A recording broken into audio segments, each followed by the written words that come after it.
По неколку дена молк се јави и првиот интегративец Али Ахмети, но и предводник на Националната алијанса за интеграција. По шпекулациите кај дел од албанските медиуми за евентуално негово повлекување, денеска органите на партијата во Мала Речица ги сумираа резултатите од првиот изборен круг, но и следните чекори. Ахмети дециден и денеска посочи дека нема намера да се повлекува, а ова го базираше врз основа на изборниот резултат за кој, како што велат од Националната алијанса за интеграција, освоиле над 20.000 гласа повеќе од вреди на првиот круг од локалните избори. Не ми е во план, ниту имам намера да си поднесам оставка, затоа што според резултатите од првиот изборен круг, ние сме победници. Еве ви ги резултатите, а ги има и на официјалната страна на ДИК, како во изминатиот изборен циклус. И во овој, партијата што губи станува победник.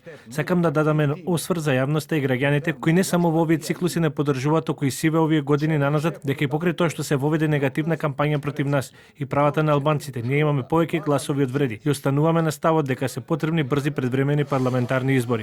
Централното претседателство на партијата денеска заседаваше, а ова доаѓа по завршувањето на првиот круг од локалните избори. Некои од албанските медиуми пишуваат дека Ахмети правил консултации за негово евентуално повлекување со потесното раководство, но и со неговите соработници од Албанија и Косово. Сепак наспроти овие информации кои Дуи ги отфрлија, Ахмети уште еднаш повика на консолидација и побара гласачите на Националната алијанса за интеграција и на вториот круг од локалните избори да излезат и да го потврдат резултатот. Внатре партиските пресметки кои ги правеа покажале дека според освоените гласови би имале 20 пратеници и врз база на тоа и натаму ги темелат барањата за брзи предвремени парламентарни избори.